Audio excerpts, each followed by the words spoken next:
2014 के पहले ऐसे बम गोले फेंके गए हैं, बंदूक की ऐसी गोलियां चलाई गई कि देशवासियों का जीवन छलनी कर दिया गया था। हम संविधान की भावना को लेकर के चलते हैं। हम जहर की राजनीति नहीं करते हैं। हम संविधान को जीते हैं, इसलिए इस सोच से आगे बढ़ते हैं। ये अर्बन नक्सल की भाषा बोलने वाले, इंडियन स्टेट के खिलाफ लड़ाई की घोषणा करने वाले न संविधान को समझ सकते हैं, न देश की एकता को समझ सकते हैं। कुछ लोगों की वाणी और व्यवहार में कितना फर्क होता है, मेरे एक सवाल के जवाब में मिला। आदरणीय अध्यक्ष जी, नल से जल, मैंने प्रारंभ में उसका उल्लेख किया। WHO की एक रिपोर्ट आई है। WHO का कहना है कि नल से जल शुद्ध पानी मिलने के कारण उन परिवारों में जो अन्य बीमारियों के खर्चे होते थे, औसत 40,000 रुपया परिवार का बचा है।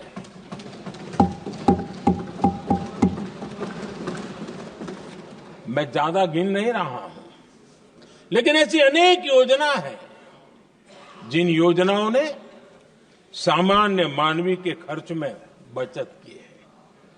आदरणीय सभापति जी, करोड़ों देशवासियों को मुफ्त अनाज, उसके भी उस परिवार के हजारों रुपये बचते हैं। PM सूर्यघर मुफ्त बिजली योजना, जहां जहां ये योजना लागू हुई, इन परिवारों को औसतन साल भर के 25 से 30 हजार रुपये बिजली की बचत हो, पैसों में बचत हो रही है, खर्च में बचत हो रही है। और अगर ज्यादा बिजली है तो बेच करके कमाई कर रहा है वो अलग, यानी सामान्य मानवीय की बचत भी। हमने LED बल्ब का एक अभियान चलाया था। आपको मालूम है कि हमारे आने से पहले LED बल्ब 400 रुपये में बिकते थे। हमने इतना अभियान चलाया, उसकी कीमत 40 रुपया हो गई। और LED बल्ब के कारण बिजली की भी बचत हुई और उजाला भी ज्यादा मिला, और उसमें देशवासियों के करीब 20,000 करोड़ रुपए बचे हैं। आदरणीय सभापति जी, जिन किसानों ने सॉइल हेल्थ कार्ड का वैज्ञानिक तरीके से उपयोग किया है, उनको बहुत फायदा हुआ है। और ऐसे किसानों को प्रति एकड़ 30,000 रुपये की बचत हुई है। आदरणीय अध्यक्ष जी, बीते 10 साल में इनकम टैक्स को कम करके भी हमने मिडिल क्लास की बचत को बढ़ाने का काम किया है। आदरणीय अध्यक्ष जी, 2014 के पहले ऐसे बम गोले फेंके गए हैं, बंदूक की ऐसी गोलियां चलाई गई कि देशवासियों का जीवन छलनी कर दिया गया था। हमने धीरे धीरे उन घावों को भरते भरते आगे बढ़े। 2 लाख करोड़ रुपया, 2 लाख रुपया 2013-14 में 2 लाख रुपये, सिर्फ 2 लाख रुपये, उस पर इनकम टैक्स माफी थी। और आज 12 लाख रुपये संपूर्ण रूप से इनकम टैक्स से मुक्ति। और हमने बीच के कालखंड में भी, 14 में भी, 17 में भी, 19 में भी, 23 में भी हम लगातार ये करते आए, घाव भरते गए। और आज बैंडेज बाकी था, वो भी कर लिया। स्टैंडर्ड डिडक्शन,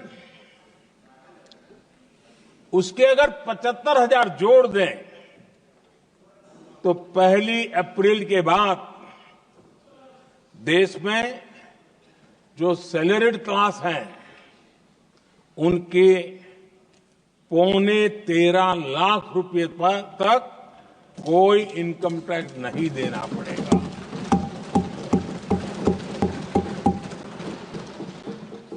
आदरणीय सभापति जी,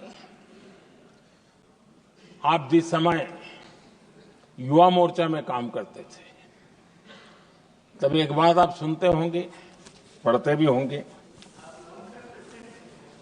एक प्रधानमंत्री आए दिन 21वीं सदी बोला करते थे। एक प्रकार से रट गया था, तकिया कलाम जैसा हो गया था, तो बोलते थे 21वीं सदी।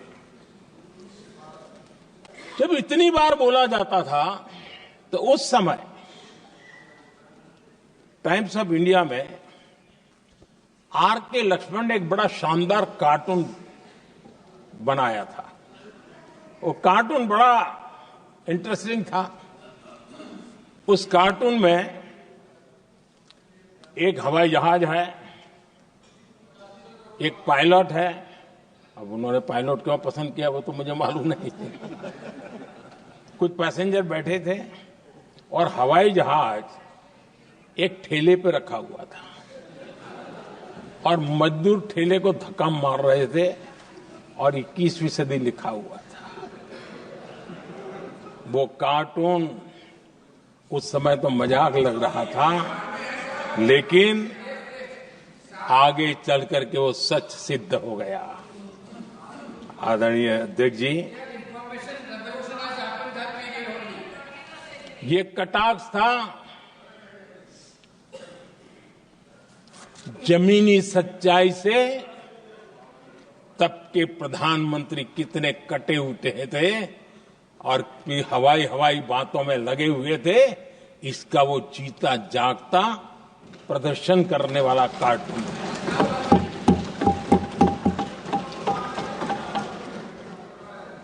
आदरणीय अध्यक्ष जी, जिन्होंने तब 21वीं सदी की बातें की थी, वो 20वीं सदी की जरूरतों को भी पूरा कर नहीं पाए थे। आदरणीय अध्यक्ष जी, आज जब मैं देखता हूं, पिछले 10 साल से सारी विषयों को बारीकी से देखने का अवसर मिला है, तो मुझे बड़ा दर्द होता है। हम 40-50 साल लेट हैं, जो काम 40-50 साल पहले हो जाने चाहिए थे। और इसलिए ये साल जब 2014 से देश की जनता ने हमको सेवा का अवसर दिया, हमने ज्यादा से ज्यादा युवाओं पर फोकस किया। हमें युवाओं की आकांक्षाओं पर बल दिया। हमने युवाओं के लिए ज्यादा अवसर बनाए। हमने कई क्षेत्रों को खोल दिया और जिसके कारण हम देख रहे हैं देश के युवा अपने सामर्थ्य का परचम लहरा रहे हैं। देश में हमने स्पेस सेक्टर को खोल दिया, डिफेंस सेक्टर को खोला, सेमीकंडक्टर मिशन लेकर के आए, इनोवेशन को बढ़ावा देने के लिए अनेक नई योजनाओं को हमने आकार दिया।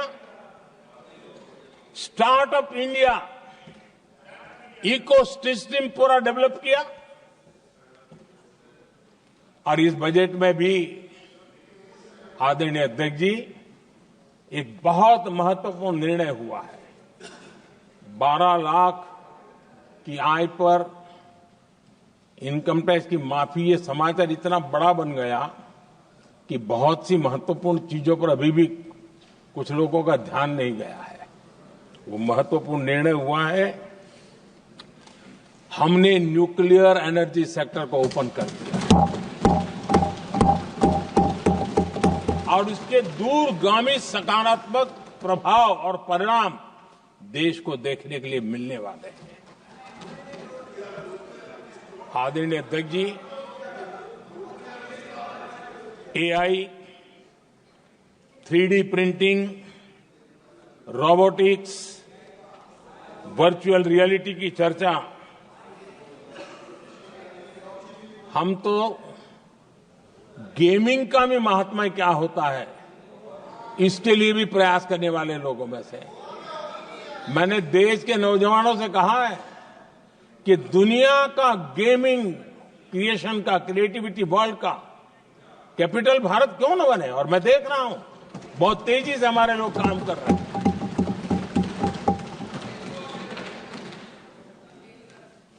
कुछ लोगों को अब जब एआई की बात होती है, कुछ लोगों को अब ये शब्द फैशन में है तो बोला जाता है, लेकिन मेरे लिए सिंगल एआई नहीं है, डबल एआई। भारत की डबल ताकत है। एक एआई आर्टिफिशियल इंटेलिजेंस, दूसरा एआई एस्पिरेशनल इंडिया।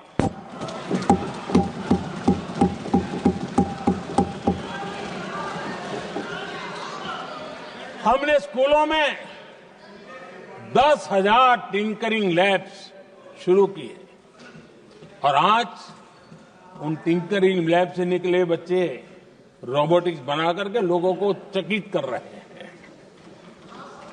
और इस बजट में 50,000 नए टिंकरिंग लैब्स उसका प्रावधान किया गया है। भारत वो देश है जिसके इंडिया एआई मिशन को लेकर के पूरी दुनिया बहुत आशावादी है और विश्व के एआई प्लेटफॉर्म में भारत की मौजूदगी एक महत्वपूर्ण स्थान प्राप्त कर चुकी है। आदरणीय अध्यक्ष जी, इस साल बजट में हमने डीप टेक के डोमेन को में इन्वेस्टमेंट की बात की है और डीप टेक मैं समझता हूं हमारे लिए तेज गति से आगे बढ़ने के लिए और 21वीं सदी पूरी तरह टेक्नोलॉजी ड्रिवन सेंचुरी है। ऐसे में हमारे लिए आवश्यक है कि भारत डीप टेक के क्षेत्र में बहुत तेजी से आगे बढ़े। आदरणीय अध्यक्ष जी, हम लगातार युवा भविष्य को ध्यान में रखते हुए काम कर रहे हैं, लेकिन कुछ दल हैं जो लगातार युवाओं के साथ धोखा कर रहे हैं, उन्हें धोखा दे रहे हैं। ये दल चुनाव के दरमियान ये भत्ता देंगे, वो भत्ता देंगे, वादा तो करते हैं लेकिन पूरा नहीं करते हैं। ये दल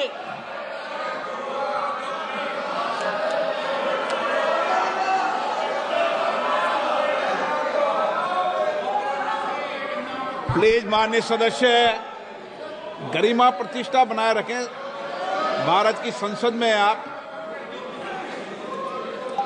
प्लीज बैठे बैठे टिप्पणी नहीं करें और नए माननीय सदस्य बैठे बैठे टिप्पणी कर रहे हैं।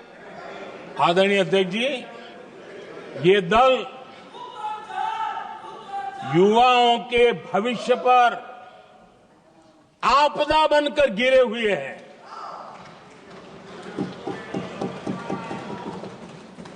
आदरणीय अध्यक्ष जी, हम कैसे काम करते हैं ये हरियाणा में अभी अभी देश ने देखा है। बिना खर्ची, बिना पर्ची नौकरी देने का वादा किया था। सरकार बनते ही नौकरी मिल गई नौजवानों को। हम जो कहते हैं उसी का परिणाम है। आदरणीय अध्यक्ष जी, हरियाणा में तीसरी बार भव्य विजय और हरियाणा में के इतिहास में तीसरी बार विजय, ये अपने आप में ऐतिहासिक घटना है। आदरणीय अध्यक्ष जी, महाराष्ट्र में भी ऐतिहासिक परिणाम, जनता जनार्दन के आशीर्वाद। महाराष्ट्र के इतिहास में सत्ता पक्ष के पास इतनी सीटें पहली बार, ये जनता जनार्दन के आशीर्वाद से हम करके आए हैं।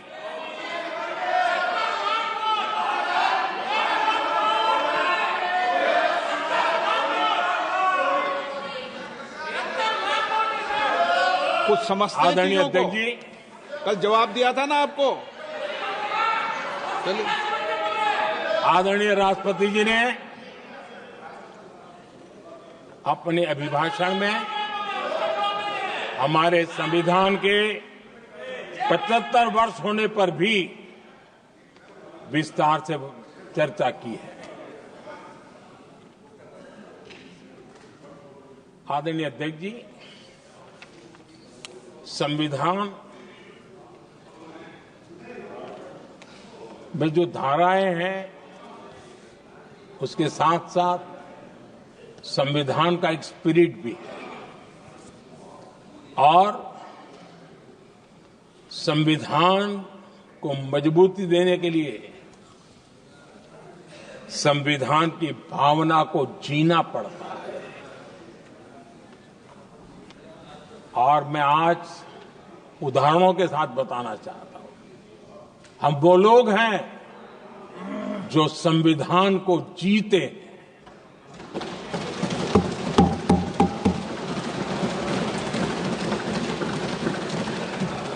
आदरणीय अध्यक्ष महोदय, हमारे यहां ये बात सही है, परंपरा है कि राष्ट्रपति जी जब उद्बोधन करते हैं तो उस सरकार के उस साल के कार्यकाल का ब्यौरा देते हैं।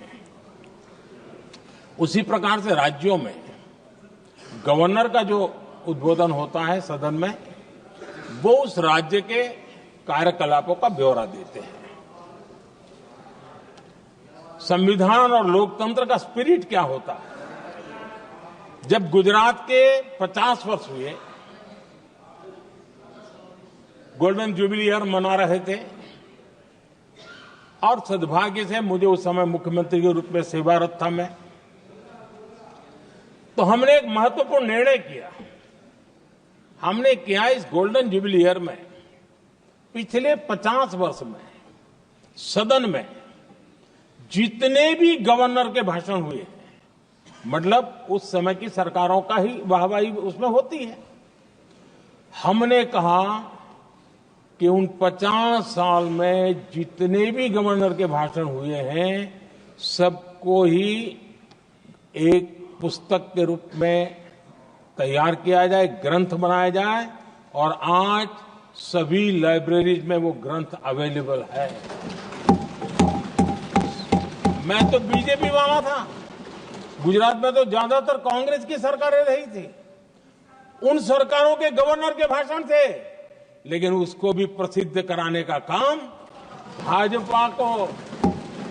भाजपा से बना एक मुख्यमंत्री कर रहा था। क्यों? हम संविधान को जीना जानते हैं, हम संविधान को समर्पित हैं, हम संविधान के स्पिरिट को समझते हैं। आदरणीय अध्यक्ष जी, आप जानते हैं 2014 में जब हम आए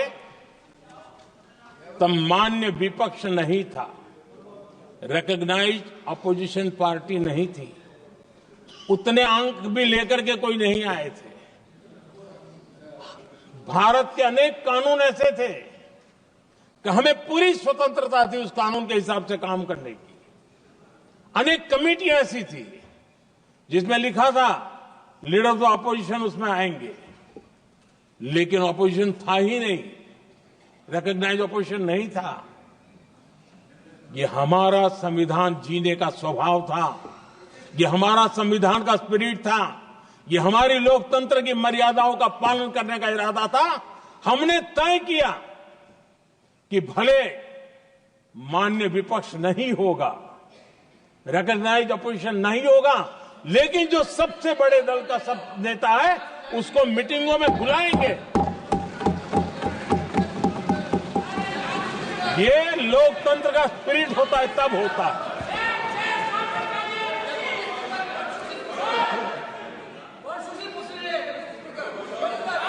चुनाव आयोग की कमेटियां, आदरणीय अध्यक्ष जी, पहले तो प्रधानमंत्री फाइल करके निकालते थे। ये हम हैं जिसने ऑपोजिशन के लीडर को भी उस कमेटी में बिठाया है।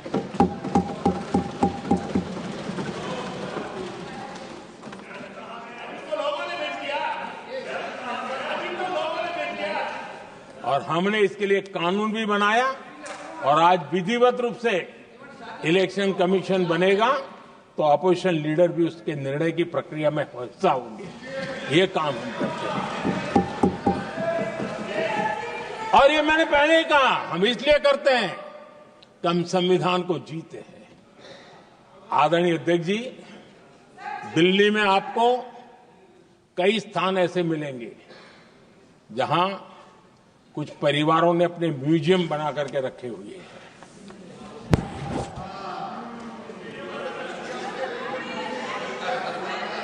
जनता जनार्दन के पैसों से काम हो रहा है।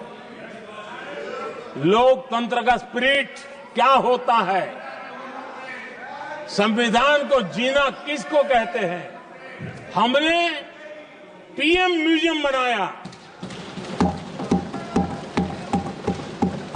और देश के पहले से लेकर के मेरे पूर्व तक के सभी प्रधानमंत्रियों के जीवन को और उनके कार्य को उस पीएम म्यूजियम बनाया गया है। और मैं तो चाहूंगा कि पीएम म्यूजियम में जो जो महापुरुष हैं उनके परिवारजनों ने समय निकाल करके उस म्यूजियम को देखना चाहिए और उसमें कुछ जोड़ने के लगता है तो सरकार का ध्यान आकर्षित करना चाहिए ताकि वो म्यूजियम समृद्ध हो और देश के बालकों को प्रेरणा। यह होता है संविधान की भावना।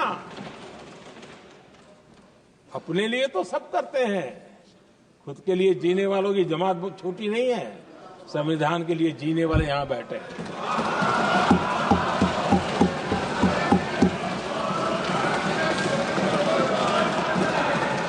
आदरणीय अध्यक्ष जी, जब सत्ता सेवा बन जाए तो राष्ट्र निर्माण होता है। जब सत्ता को विरासत बना दिया जाए तब लोकतंत्र खत्म हो जाता है।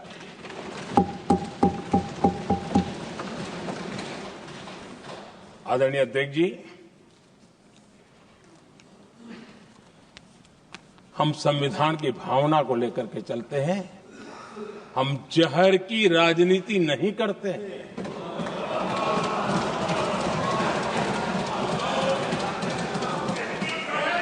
हम देश की एकता को सर्वोपरि रखते हैं और इसलिए सरदार वल्लभ भाई पटेल का दुनिया का सबसे ऊंचा स्टैच्यू बनाते हैं और स्टैच्यू ऑफ यूनिटी देश को जोड़ने का जिस महापुरुष ने काम किया उसका हम स्मरण करते हैं। और वो भाजपा के नहीं थे, वो जनसंघ के नहीं थे। हम संविधान को जीते हैं, इसलिए इस सोच से आगे बढ़ते हैं।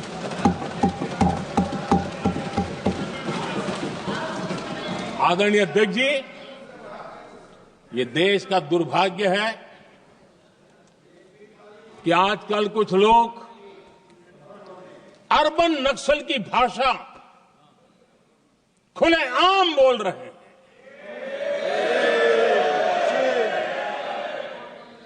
और अर्बन नक्सल जिन बातों को बोलते हैं, इंडियन स्टेट के सामने मोर्चा लेना, ये अर्बन नक्सल की भाषा बोलने वाले, इंडियन स्टेट के खिलाफ लड़ाई की घोषणा करने वाले न संविधान को समझ सकते हैं, न देश की एकता को समझ सकते हैं।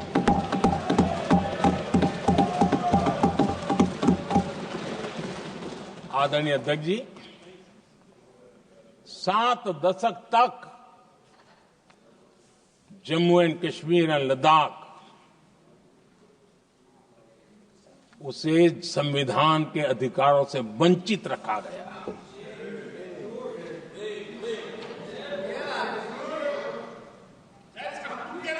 ये संविधान के साथ भी अन्याय था और जम्मू कश्मीर और लद्दाख के लोगों के साथ भी अन्याय था।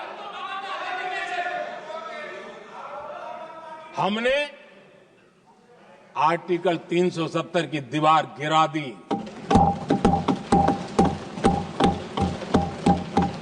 अब जम्मू कश्मीर और लद्दाख के उन राज्यों को, देशवासियों को जो अधिकार हैं, वो अधिकार उनको मिल रहे हैं। और संविधान का महात्म्य हम जानते हैं, संविधान की भावना को जीते हैं, इसलिए ऐसे मजबूत निर्णय भी हम करते हैं। आदरणीय अध्यक्ष जी, हमारा संविधान हमें भेदभाव करने का अधिकार नहीं देता है। जो लोग संविधान को जेब में लेकर के जीते हैं, उनको पता नहीं है कि आपने मुस्लिम महिलाओं को कैसी मुसीबतों में जीने के लिए मजबूर कर दिया था। हमने ट्रिपल तलाक का खात्मा कर करके संविधान की भावना के अनुरूप मुस्लिम बेटियों को हक देने का काम किया है, समानता का अधिकार दिया है।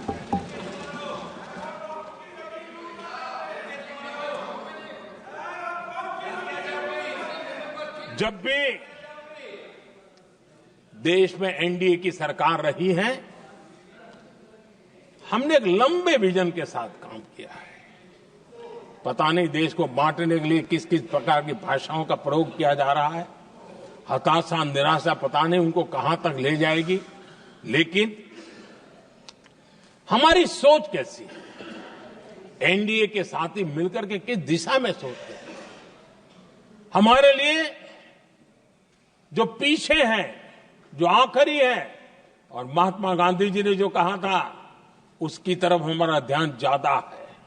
और उसी का परिणाम है कि अगर हम मंत्रालयों की रचना करते हैं, तो भी मंत्रालय कौन सा बनाते हैं? पूर्वोत्तर के लिए अलग मंत्रालय बनाते हैं।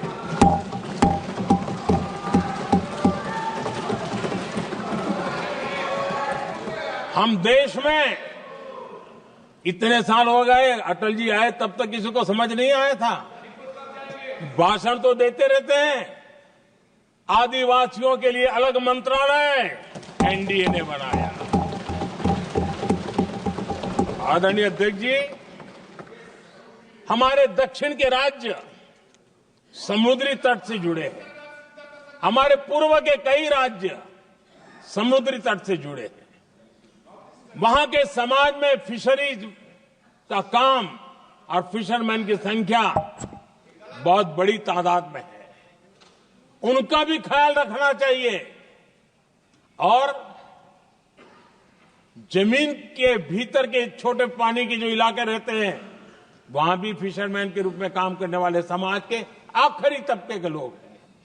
ये हमारी सरकार है जिन्हें फिशरीज के लिए अलग मंत्रालय बनाया।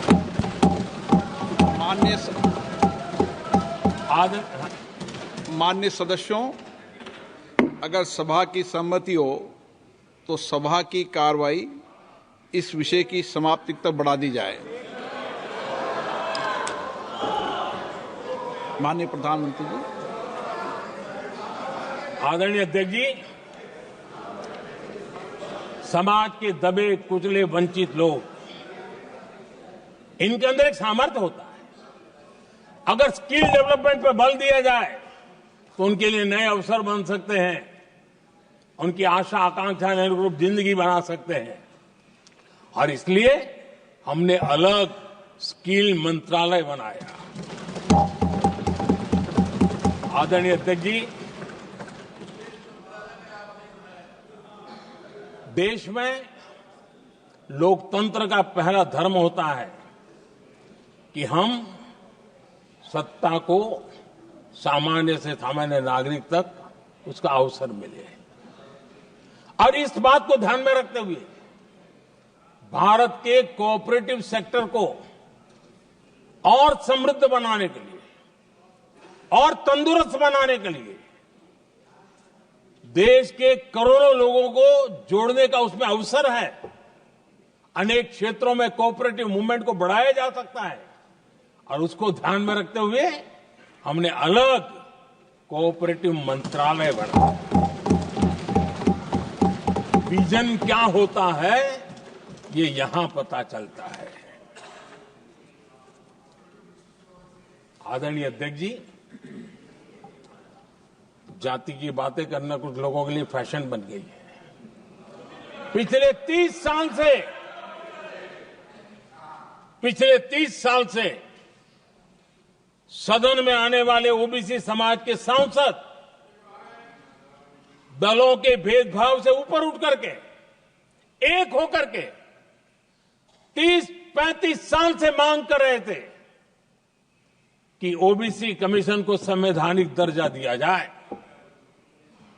जिन लोगों को आज जातिवाद में मलाई दिखती है, उनको उस समय ओबीसी समाज की याद नहीं आई।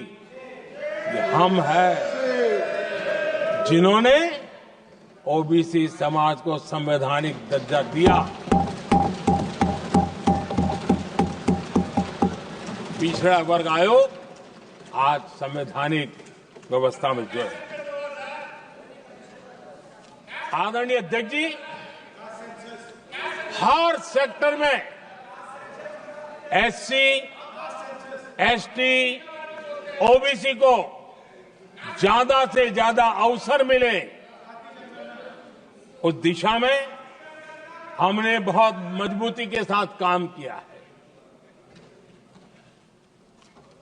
मैं आज इस सदन के माध्यम से देशवासियों को उनके सामने एक अहम सवाल रखना चाहता हूं।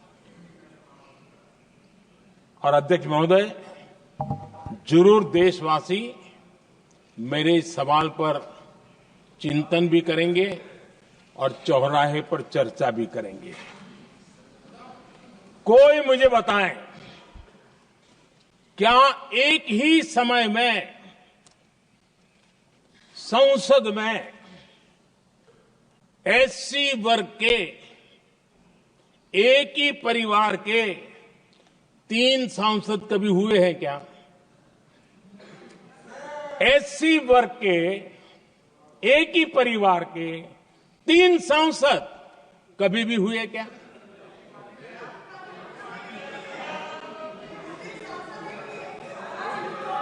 मैं दूसरा सवाल पूछता हूं, कोई मुझे बताए कि एक ही कालखंड में एक ही समय में संसद में एसटी वर्ग के एक ही परिवार के 3 एमपी हुए हैं क्या?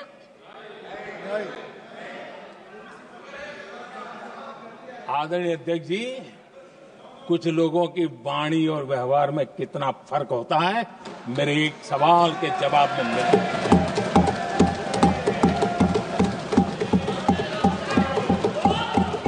जमीन आसमान का अंतर होता है, रात दिन का अंतर होता है।